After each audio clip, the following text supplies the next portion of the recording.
इतना कुछ होने के बाद भी हमें 500 साल लड़ना पड़ा अपने प्रभु श्री राम के लिए कि वह अयोध्या में पैदा हुए थे। यह एक सोता समाज है जिसकी नसों में कायरता भरी हुई है, जिसके मन में डर भरा हुआ है। इसके अंदर इतनी शक्ति नहीं है कि तथ्यों के दम पे ही सही विश्व पटल पे अपनी बात रख सके।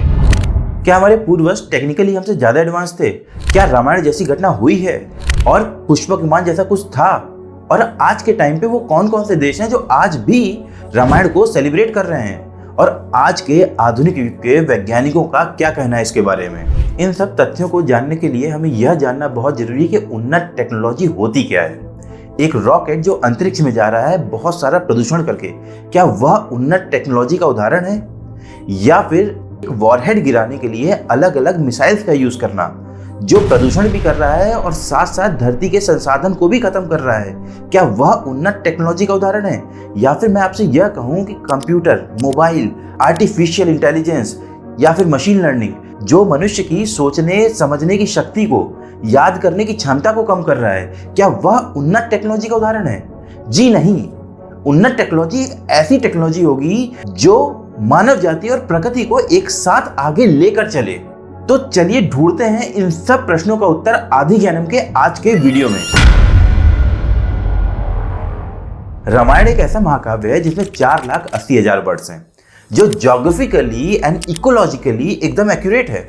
अयोध्या से श्रीलंका तक कैसे कैसे भूभाग पड़ते हैं, कहाँ पर्वत है, कहाँ पठार हैं, कहाँ नदियां हैं, कहाँ पेड़ पौधे हैं, कहाँ जंगल है, यह सब उसमें वर्णित है। यहाँ तक कि जब माता सीता और श्री राम भगवान एक साथ जा रहे थे तो उनके रास्ते में पड़ने वाली वनस्पतियां, पेड़ पौधे भी इसमें सजीव वर्णित हैं। और इस पर रिसर्च करते हुए एम अमृतलिंगम और चेन्नई के CPR एनवायरमेंटल इंस्टीट्यूट ने एक रिसर्च पेपर भी पब्लिश किया, plant and animal diversity in Valmiki Ramayan.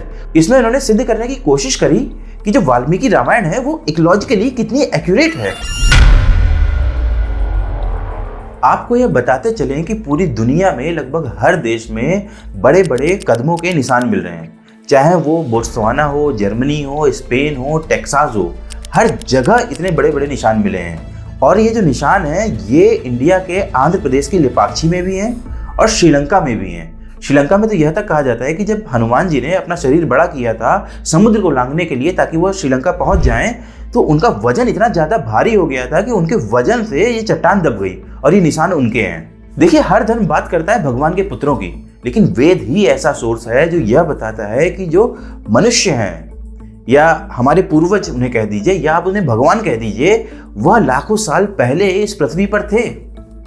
Valmiki Ramayan के पहले कांड के 18वें अध्याय में यह वर्णित है कि 12 मास में चैत्र के शुक्ल पक्ष की 9वीं तिथि को पुनर्वस नक्षत्र एवं कर्क लग्न में कौशल्या देवी ने श्री राम को जन्म दिया था। उस समय 5 ग्रह सूर्य, मंगल, शनि, बृहस्पति और शुक्र अपने अपने उच्चतम स्थान पर विद्यमान थे और लग्न में चंद्रमा के साथ बृहस्पति विराजमान थे। जब ये सारे ग्रह नक्षत्र के कॉम्बिनेशन नासा के प्लैनेटोरियम सॉफ्टवेयर में डाले गए तो एक डेट निकली जो यह बताती है कि श्री राम उस दिन पैदा हुए थे। वो डेट थी 10 जनवरी 5114 BC, अर्थात 7130 साल पहले ये कॉम्बिनेशन आकाश में बना था और जो समय था वो दोपहर का था जब श्री राम पैदा हुए थे। आपको यह भी बताते चलें कि वाल्मीकि रामायण में यह भी वर्णित है कि जब हनुमान जी श्रीलंका गए तो उन्होंने देखा कि 4 दांत वाले हाथी श्रीलंका की रक्षा कर रहे हैं।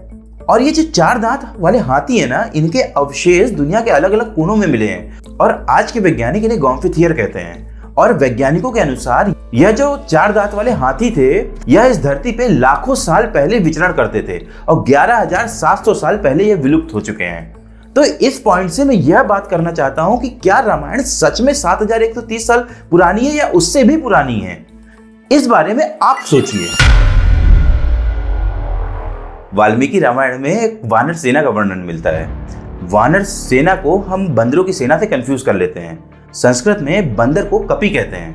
अगर यह बंदरों की सेना होती तो जो महर्षि वाल्मीकि हैं वो कपि सेना लिख कर संबोधित करते, लेकिन उन्होंने वानर सेना कह के संबोधित किया।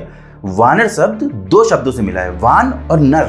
इसका मतलब होता है जंगल में रहने वाले नर जो युद्ध कला में बहुत ज्यादा पारंगत होते हैं, लेकिन हो सकता है कि यह समय के साथ विलुप्त हो गए हों क्योंकि महाभारत काल में इनका कोई वर्णन नहीं मिलता है। वाल्मीकि रामायण में यह भी वर्णित है कि यह जो वानर थे वह दुनिया के अलग अलग कोने से आए थे।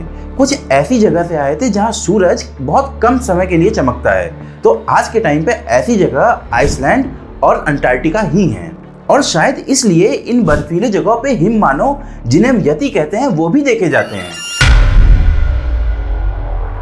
वाल्मीकि रामायण में वर्णित है कि जब लक्ष्मण जी और मेघनाथ का युद्ध हो रहा था, तब मेघनाथ ने नागपाश नाम की शक्ति का उपयोग किया, जिससे लक्ष्मण जी मूर्छित हो गए और हनुमान जी संजीवनी बूटी लेने द्रोणागिरी पर्वत गए।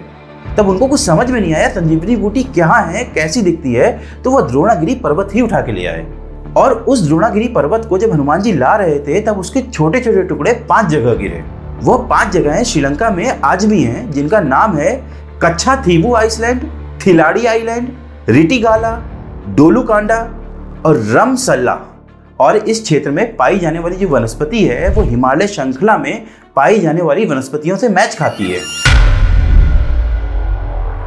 रामायण को विभिन्न विभिन्न देशों में विभिन्न विभिन्न नामों से जाना जाता है। Cambodia, Indonesia, Laos, Malaysia, Myanmar, Philippines, Thailand, इन सारे देशों में रामायण को अलग अलग नाम से जाना जाता है।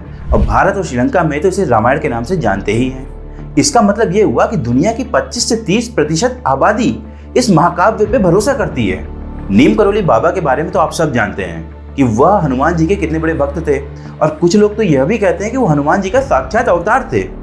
आपको बताते चलें कि एप्पल के फाउंडर स्टीव जॉब्स, फेसबुक के फाउंडर मार्क जकरबर्ग, हॉलीवुड की मशहूर अभिनेत्री जूलिया रॉबर्ट भी कैची धाम आए और उन्होंने नीम करोली बाबा से प्रेरणा ली।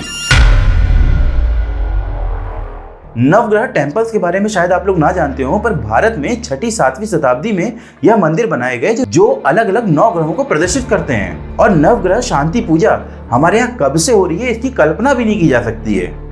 लेकिन वेस्टर्न साइंस ने जो 9 प्लैनेट्स हैं, सोलर सिस्टम है, उसकी खोज 15 से 16वीं शताब्दी के बीच में करी। आपको यह भी बता दूं कि जो आयरन पिलर ऑफ अशोक है, उसमें रस्टिंग नहीं होती है। वो हर मौसम में अपने ऊपर एक प्रोटेक्टिव लेयर बना लेता है। तो आप सोचिए कि जो हमारा मेटलर्जिकल नॉलेज है वो किस लेवल का था। अच्छा, एलोरा का कैलाश टेम्पल के बारे में आप लोग जानते हैं कि उसे आज की टेक्नोलॉजी से भी बनाया जाए तो भी उसे बनाना पॉसिबल नहीं है। यह बताने के लिए काफी है कि जो हमारे पूर्वज थे वो टेक्निकली कितने ज्यादा हमसे एडवांस थे। चलिए हम मान लेते हैं कि हम गलत हैं, लेकिन आप उन वैज्ञानिकों को क्या कहोगे जो हमारे धर्म ग्रंथों पर और हमारे वेदों पर बिलीव करते हैं और उसमें मौजूद साइंस को एक खुले दृष्टिकोण से देखते हैं। जे रॉबर्ट ओपेनहाइमर, जिनको एटॉमिक बॉम्ब का जनक कहा जाता है, उन्होंने गीता का श्लोक पढ़ा।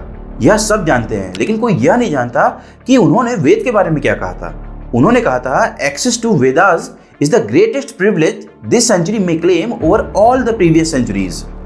फिजिक्स में नोबेल प्राइज विजेता एरविन श्रोडिंगर ने कहा था कि most of my ideas and theories are heavily influenced by the Vedantas. Heisenberg के अनसर्टेनिटी प्रिंसिपल के बारे में तो हम सब ने पढ़ा है, लेकिन उन्होंने क्या कहा था वेदों के बारे में, आइए यह जानते हैं। Quantum theory will not look ridiculous to the people who have read the Vedantas. Nobel prize विजेता नील्स बोर ने कहा था, I go to Upanishad to ask questions. चलिए मैं मान लेता हूं कि हमारा धर्म ग्रंथ भी गलत है और उस पे विश्वास करने वाले आधुनिक युग के वैज्ञानिक भी गलत हैं। बट आप मुझे अपनी कल्पना शक्ति से यह बताइए कि आज के युग में और सो कॉल्ड टेक्नोलॉजिकल एडवांसमेंट होने के बाद भी किस राइटर के पास इतनी क्षमता थी कि उसने एक ऐसे महाकाव्य की रचना कर दी। क्योंकि वाल्मीकि रामायण में तो भूभाग से लेकर वनस्पति तक का सजीव वर्णन है। तो क्या आप मुझे यह बताइए कि क्या वाल्मीकि जी श्री राम भगवान के पीछे पीछे गए होंगे और उनको सब याद रहा होगा कि वो संवाद, वो प्रकरण, वो क्षण, हर चीज उन्हें याद रही होगी। इतना कुछ होने के बाद भी हमें 500 साल लड़ना पड़ा अपने प्रभु श्री राम के लिए कि वह अयोध्या में पैदा हुए थे। यह एक सोता समाज है जिसकी नसों में कायरता भरी हुई है, जिसके मन में डर भरा हुआ है। इसके अंदर इतनी शक्ति नहीं है कि तथ्यों के दम पे ही सही विश्व पटल पे अपनी बात रख सके।